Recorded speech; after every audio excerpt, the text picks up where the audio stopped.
So Wyatt, thank you very much for joining us today.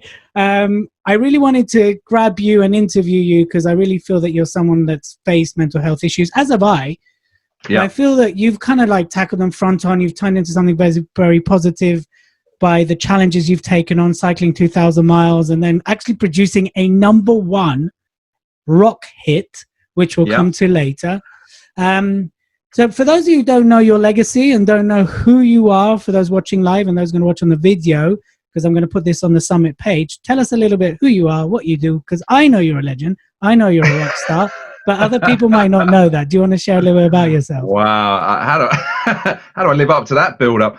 So essentially, without going into an autobiography, I'm a 20 plus year radio presenter, a musician, writer, actor, voiceover artist who, along the way, about 13 years ago, quite literally stumbled into cycling by agreeing to do a London to Paris cycle ride for various charities. And I kind of got the bug for it. It was a group ride back then, and it started something in me. And do you know what? I could sit here for days, and I still don't know if I could get into the psychology of how someone with as little spare time as me decided that spending as long as possible, days, weeks on a road on a bike was a good idea. But something happened. I thought, why ride from one town to another when I could go from one end of the country to the other in a day, just for the fun of it? But weirdly, I didn't find that fulfilling in a weird way. When I was doing it for me, it just felt, and I'm not saying people who do this is wrong, it just felt a bit,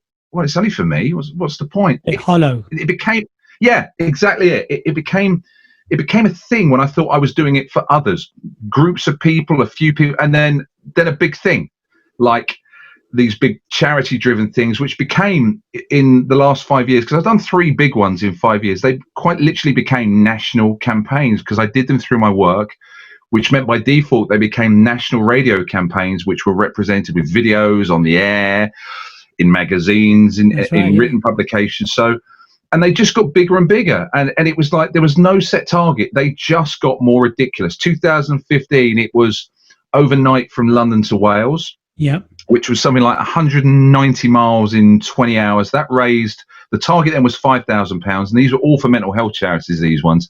The target was £5,000. We raised 40. Mm-hmm. Then the next year, I decided to do a 40 week. £40,000 or 40,000 pounds? 40,000 pounds. And then the following year, I decided that I would do 1,000 miles in 1 week, visiting the various famous music venues along the way, on music monuments and sites. The target then was £20,000. I said, that's too much. You won't do that.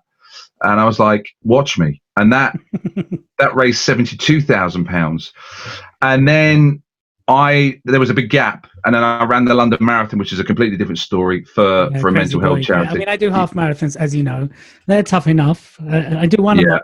But you're doing I really admire you for doing the whole shebang. Well done. And you did it in like 5 hours or something, didn't you? Yeah. Do you know what? And the weird thing was, I was really upset with myself. And this time needs real context. It was the hottest one on record, where even Mo Farah collapsed at the end and needed hospital treatment. It was that bad. Someone even died. Yes. And it was ago, right?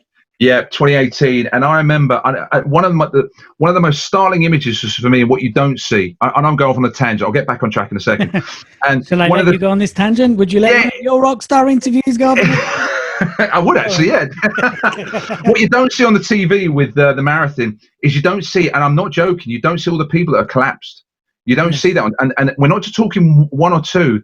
They cordon it all off, and there's like paramedics there. And I remember I got to Pall Mall, which is the last stretch, and about 300 or 400 yards from the end, there was a guy flat out, day over. He was getting in the back of the ambulance. I just thought, if I was going to go out of that marathon, I'd want to have done it 20 miles ago. He was on the final stretch, and I remember thinking, it was an unbelievable experience. And then I went back to cycling last year, and I said, okay, I've done 1,000 miles in a week. Let's do 2,000 miles in 2 weeks. All these numbers added up, all the alliteration and all that. And I said, well, I raised £72,000 before. I've got to go for £75,000. I've got to try and raise that. And then as a tie-in with it was the single that got recorded. But the event raised just short of £110,000. Wow. And it's backed by a lot of high-profile people as well, wasn't it? Well, yeah, I mean, I had the idea to coincide with it to do a charity single, which initially I was like, oh, charity singles are so naff and cheesy, and I'm a bit cynical about them, because people genuinely do release these singles as much, I should say, to highlight themselves as a band, to give themselves Yeah, but you publicity. don't have that. You're not in a band. I mean, you've got a public status. Yeah, and that's why I didn't feel so bad, because it's like, well, all of these people, and there were genuine, bona fide A-list rock stars on this. Yeah, I mean, you're talking. I've got it on my running soundtrack. Oh, good lad. Thank you. It's some world famous artists who literally gave their time for nothing, and pulling that together was honestly, I could do a podcast on the hell on earth that was. I mean, I would do it again, but honestly, you would do it again, or you wouldn't? I would, even though I know how difficult it was trying to have meetings with people in America and getting WhatsApp messages and emails coming across at 2:00 in the morning because they're on California time, and it's like, we have to mix this within 12 hours. Are your parts ready or not? I mean, it's honestly stressful, right? Yeah, it was, and it all came together, and it was the release dates fitted with the event, and it was a perfect storm for that event. It really was. Yeah, and you kind of did your 2,000 miles, and then you cycle in at the end, and they blast the single out, right? That's right. That's and it exactly went to number one. Number one twice in the iTunes Rock Chart. I got the stats. Number one twice in the iTunes Rock Chart. Number 12 in the iTunes General Chart, and top 20. I can't remember, 16 or 17 in the Google Play Chart as well. So well done. It was covered. So yeah, good job. And it's still available because I've got so many CD copies. They're in the spare room. I've got too many because the pandemic paid to any plans to put it in venues to sell, which was the final part of the plan. But there's no gigs to put the CDs in. So I suppose you can do giveaways and things like that. Yeah, absolutely, yeah. So behind this whole mission of yours to cycle, to raise money, is a very personal story, right? Is a very personal grapple with it.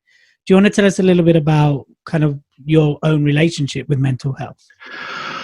Well, it's not as, for me personally, it's not as black and white or as clear cut as I hit rock bottom and tried to kill myself, which is an obvious, real exclamation point for many people. Yeah. Yes, exactly. And a lot of people do have those real bang moments. I was an alcoholic, or real headline. I didn't really have that headline. It was a build up of things over the years, and on reflection I realized that I had a lot of it through childhood. I just didn't know what it was.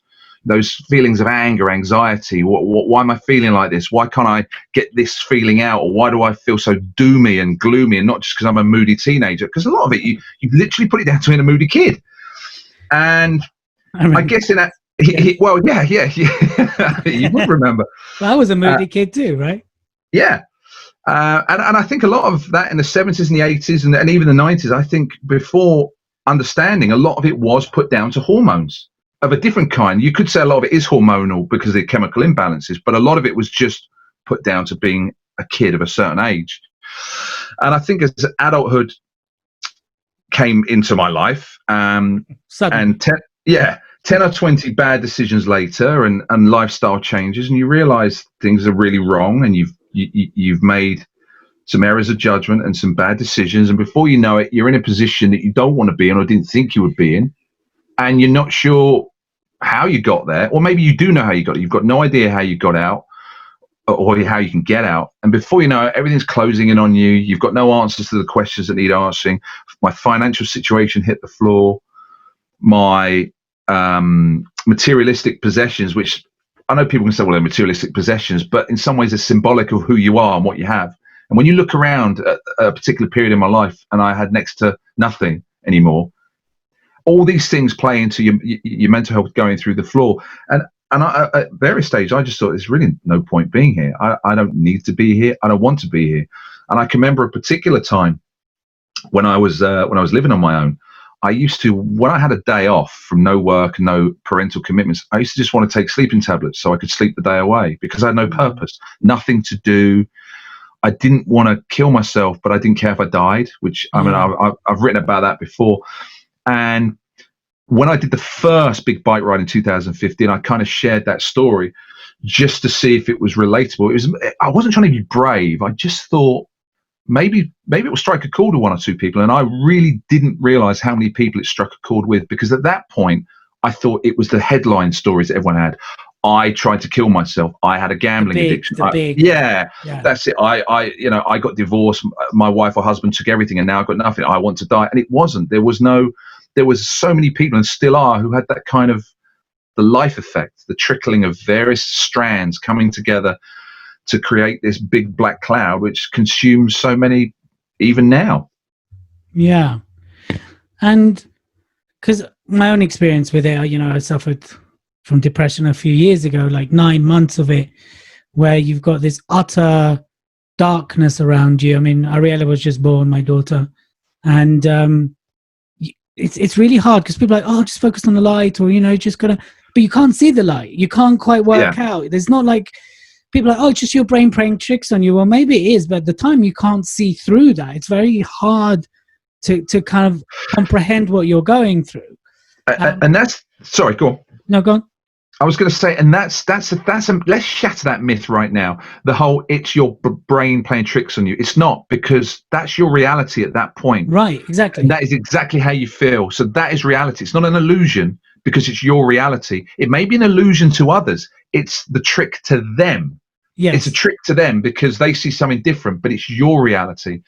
And I've said this before, and I would say this, and so many people fall into the mistake with a good heart, is when they say this. And let me tell you right here and now, and I could say this without fear of contradiction, this is the worst thing to say to someone with depression or is battling mental health.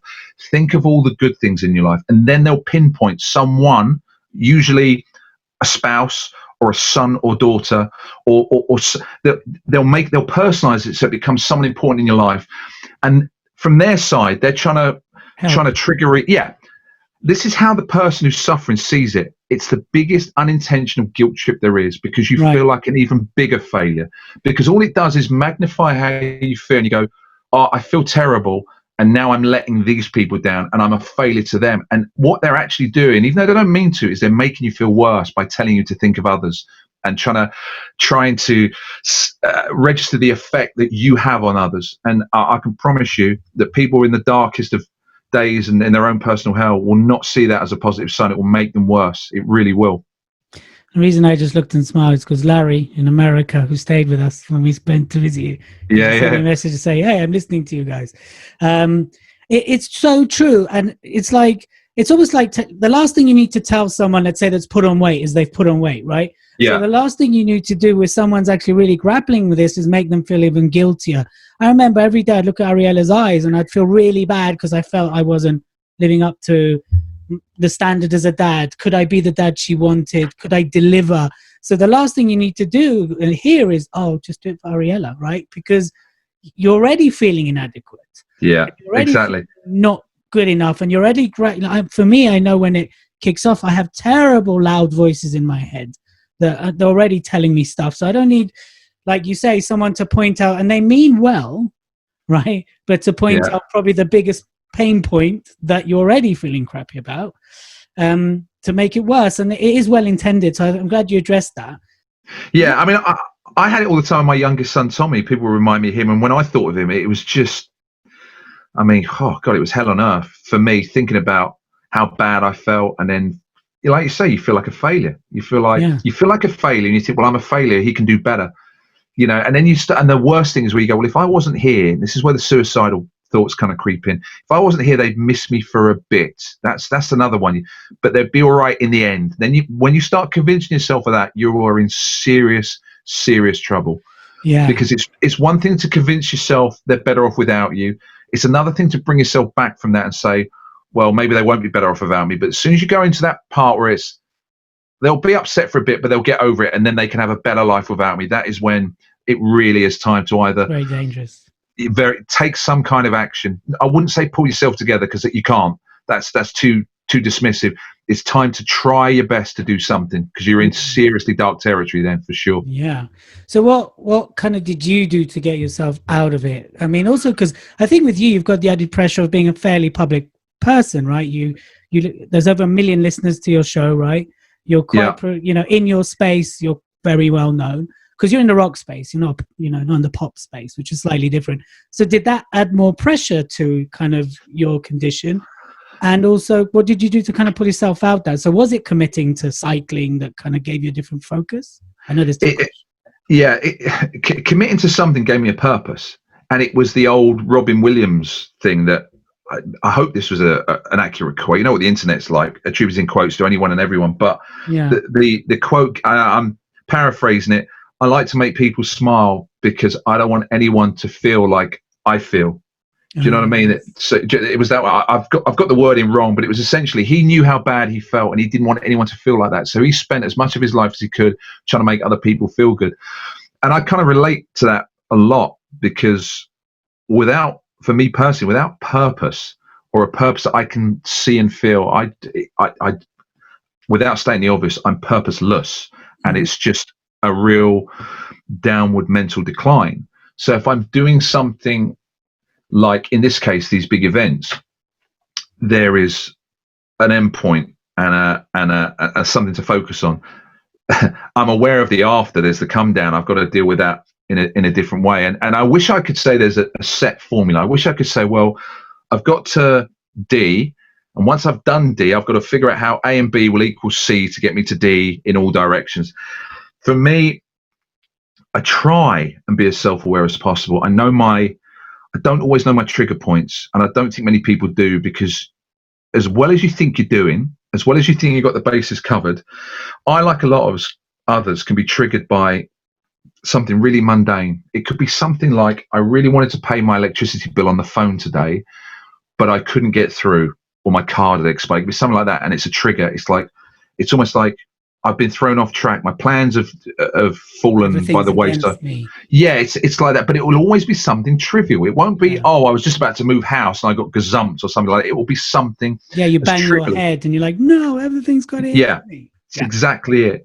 And for me, I know it sounds ridiculous. It can often be a case of going to bed for 2 days because I've convinced myself more often than not that, but it's almost a safety net. I know I can't do anything too silly. It will pass. I have to bang it into myself that it's transitional. It's going to go. And I could be weeks without any issues. I could have a couple of days in a row in a month that are pretty bad. I mean, this pandemic's it's thrown everything haywire for everyone. Yeah, which is exactly why I put this summit on, because, I mean, you believe it or not, I'm not even speaking in it. I just wanted to provide a space where people can have help.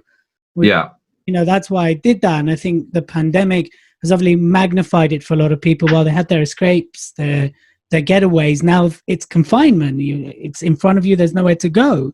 And that could have helped. And then if you're in a crappy family situation, that's magnified. If you've got no escape routes. And that's exactly why we're doing this. And I think coming out of the pandemic is going to be there's going to be a lot of mental health challenges because of the uncertainty around what's going on in the world, but also if we just focus on the UK, redundancy, what's going on with the economy. I mean, I'm an entrepreneur, so obviously for me, it's like, what's going to go on with my potential clients? What's going to go on with people spending money? Are they not? Are they will? Am I going to be here in 6 months? I mean, there's a lot of questions. I know I will, because obviously, but those are very real questions. And when you're surrounded by uncertainty, then you're grappling to hold on to something that will give you that certainty. And I guess what you're saying is, I'm pretty sure, is as long as you have a solid purpose to aim for, that can seriously help pull you out. Absolutely. It's not an overnight rocky success montage, right? But it certainly keeps you heading towards something and gives you like fight another day feel. Absolutely. And I know there'll be people who are either seeing this now will see it and will say, well, I don't have a purpose. I don't feel I have a purpose.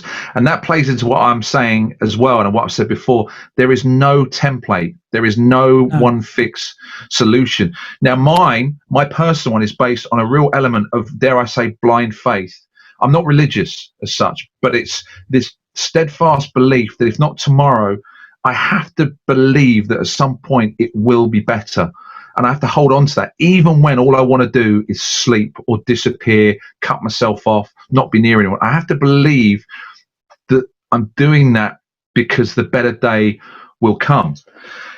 From the other side, and I've said this before, it's very easy for people on the other side, like friends, families, to say, well, I'm here, just talk. It's good to talk. And again, that is the most well-meaning thing, but a lot of it is said purely for them. And let me give that context and clarify it. Yeah, I'm not saying it's an egotistical thing and they're just doing it so they look good online or anything like that, but it's an element of absolving themselves from more worry and more guilt because they know they've said it. They know they have put themselves out there. They've lifted the flag or shone the beacon. So if they need me, I'm there. But the flip side of that is some people, no matter how dark it gets, they don't want to talk. It's not a given.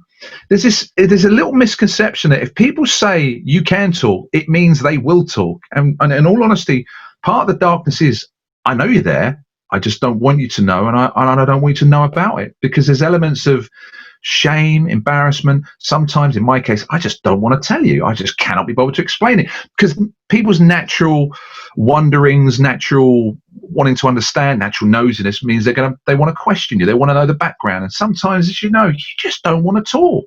Yeah, you just don't. Yeah, and there is no one fixed solution for people. I mean, in my case, there's that element of self-belief and self-faith that better days will come. Others, it may well be they do need to reach out and talk to someone. Maybe their fixing is opening up and being brave and talking. That doesn't necessarily work for me. I even tried counseling for a while, wasn't for me. It's, again, there is no formula which helps and fixes everyone. You know, you could say all formulas will help someone at some point, but not all formulas will help everyone all the time. Yeah. That's the best way I can put it. So I guess you just accept that your coping way is to go to bed for a couple of days and you'll surface and you'll be okay.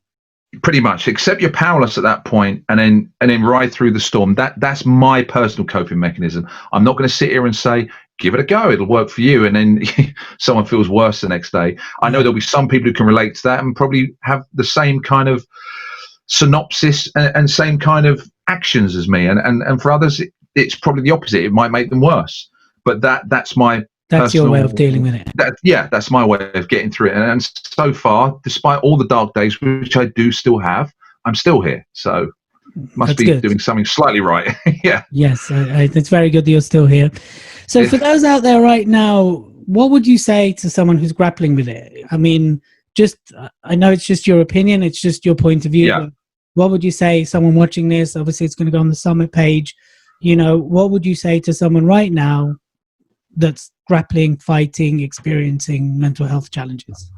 I would say, and again, hear the headline, then let me put the subplot. I would say talk to someone. But, and here's the big caveat, and I only discovered this in more recent years, you don't actually have to talk like we are now. For example, you can email various organizations, be it the Samaritans or otherwise. You can just put it down, and I've done that before. Because sometimes I thought picking up a phone or walking into a building and having someone there in front of me, and I've got to, essentially, if I'm going to do it properly, pour my heart out. I can't do that. But some people might find it easy just to quite literally type something out on a keyboard and receive an email back minutes later or have an interactive chat. I'd encourage some form of communication, whichever works for you. For me personally, it doesn't always work and rarely has for me to sit there and go, sit in front of someone and pour my heart out. Yeah, I can talk to people and have, but some people, they might find some solace doing that. But I'd recommend talking to someone, be it in email form. There's very few good results come from keeping it all in and doing nothing. Yeah. If you're not, it is toxic. Like I said, my way of doing it is kind of cut off and done on my own, but I'm honest with myself about what I'm going through. I'm not in denial. I'm not trying to convince myself of something that's not, because I've kind of, at the age of nearly 45, I kind of understand the way it works and how.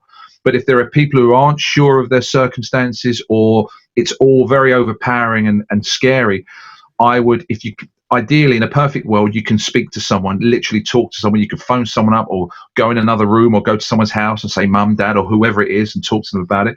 Pick up the phone or email. Maybe keep a journal or an online blog, even if it's just for you. I think one of the key things has been really, yeah, exactly. And I think to be as honest with yourself as possible, even if you lie to everyone else, tell them something completely. Honestly, I've done it. You can lie to everyone else as long as you know you're lying. I'm not encouraging lying, but if it works, if it gets you through, and yeah, I'm telling him everything's fine because I don't want him to look at me or ask me how I am, and I'm going to go home and feel terrible, and this is how I'm going to deal with it, and this is what I'm going to do. That to me is acceptable because you're not in denial. If you're telling everyone and the mirror you're fine and you're clearly not, that's a big problem. That's where the interventions might be needed if people don't realize how bad it's got or are in denial. But if you can and you're able and willing, I think communication some form, be it text, phone, email, or in person, any form of communication, or a journal that you can read back to yourself that might inspire you. Because I remember someone once, and this was a key thing, and I remember answering this in a heartbeat without even thinking about it. Someone once wrote down, what is the point? Why should I go on? What is the point? And I said, without missing a beat, I said, so however many weeks or months from now, you can reverse position. So you could be standing in front of someone like me to say, because I'm here and I survived, and this is how I did it. And you can maybe pass on some knowledge which will help others. So for anyone who does think that, what is the point of me being here? If nothing else, to be the inspiration, whether you want to be, I'm not saying you want to be a Nobel Peace Prize winning figure or an inspiring figure or anything like that. But to me, exactly. Yeah. It's a purpose. And for me, just being that purpose, aside from anything else that might be going on in life, if you could role reverse and however long down the line, you could be standing in front of someone else who's saying, why should I bother going on?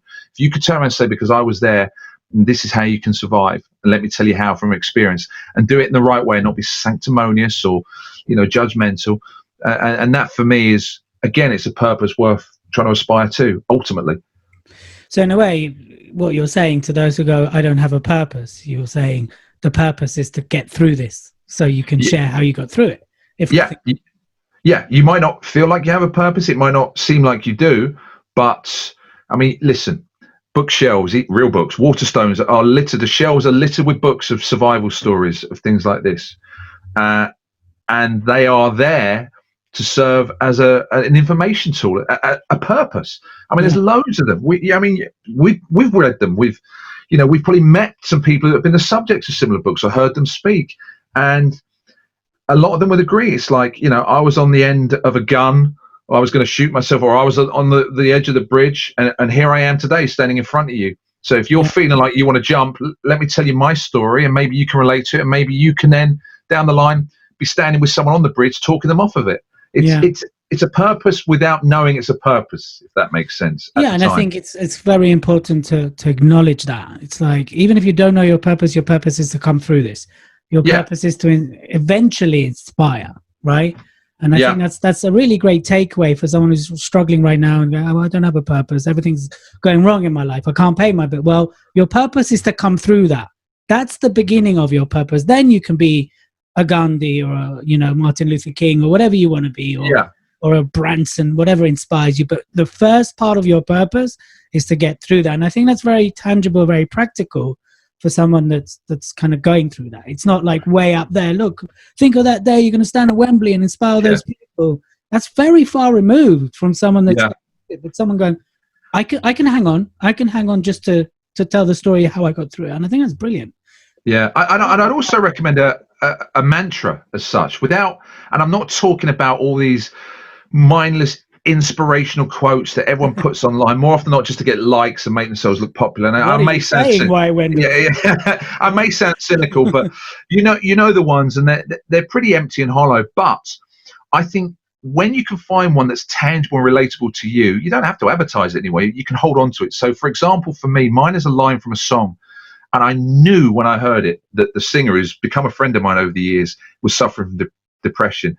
And it was the reason he wrote it. But I found it so relatable. And I've carried it for about 4 or 5 years. And the line is simply, I embrace the darkness because it's everywhere. And it's literally, and I'm like, and that's what he was singing about. I'm thinking, okay, it's not been defeatist. It's not been doom and gloom. It's accepting the darkness is everywhere, and it's like, I embrace it. It's here. Okay, let's party together. Let's coexist. Let's not pretend you're not there and I can't face you. So that's become like my mantra. And I think if you have a line, be it a quote or a slogan that works for you, then when things get tough, you can remind yourself of it, and it does become a little stick to sort of prod through the weeds with. And that's mine. I embrace the darkness because it's everywhere. That's really good. Who can you say who it is? It is. I can guarantee you there will be some people now who already know what it is. It's the band, The Darkness, and the song is Justin. Yeah, and the song is Open Fire, where the lyrics get. And the reason I knew it at the time, it must have been someone who was battling depression, because the lyrics are quite surreal, and in typical Darkness fashion, they're quite humorous. I'm thinking that line isn't humorous. You're making a statement with that line, and sure enough, you know, it was. There were dark undertones, and I just adopted it. I thought, yeah, that line, I'm having that on a T-shirt for sure. Brilliant. I think that's really important. Yeah, I think hanging on to these, you know, mantras, or even if for someone it is the motivational quotes, right? It's what works for you, and I think that's important again to qualify. I know you don't like them; they're quite cynical, but for other people, you said that. No, I'm not. Yeah, no, I agree. Yeah, you know, you're right. You know, but for someone else, that really works, and I think again, it's what works for you. And if those quotes work for you, or mantra. I mean, I have my own things that I do, my mantras and various things that I've learned to collect over the years that I do daily, and I think that's so important. So I'd just like to say, first of all, thank you very much for taking time out. I know you're hungry, and you know, you're hangry. You're going to go have dinner. And again, I know you're a busy guy, so really thank you for taking time out for doing this, for supporting the summit just by, you know, giving your time and your wisdom and your expertise on this.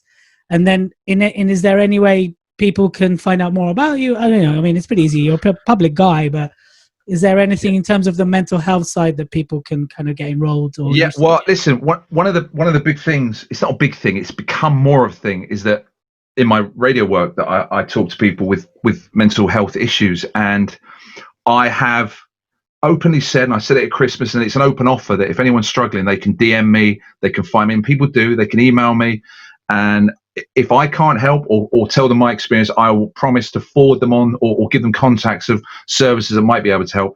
And it's, I say this as a joke, but it's true. If you can spell my name, you can find me. So you can find me on Twitter at WyattVW.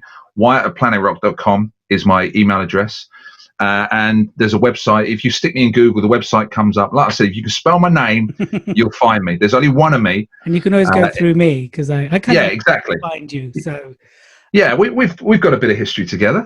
Just a little bit. Yeah. So you can to the 90s. God. 90, cool, early 90s. That's a different life. We won't go to that life. That's we've seen. Adults only one. Yeah, exactly. That's certain things stay in Vegas unless you're Kevin Hart. Okay, good. So awesome, Wyatt. Thank you so much. No worries. And you know, if anybody does want to find out more about the summit that's coming up, it starts on Tuesday. There's over 20 speakers. It's pre-recorded. Every day, 8 a.m. a new video goes out from the 1st of September till the 20th. I'll put the link in the comments. And if you're watching this on the summit page, I hope you enjoyed the interview. Wyatt, again, I will see you soon. Hopefully I'll get to where you're at, or you'll come to where I'm at, and we'll meet soon. Love to you. Love to Tommy from me and to Hannah. Yeah, thanks love to you. And my godson I haven't met yet. I know, it's about time, right? I know, right? Here, and then we'll go from there. So go have some dinner, and I'll speak to you soon. All right, talk to you soon. Much love. Okay, Wyatt. Thank you.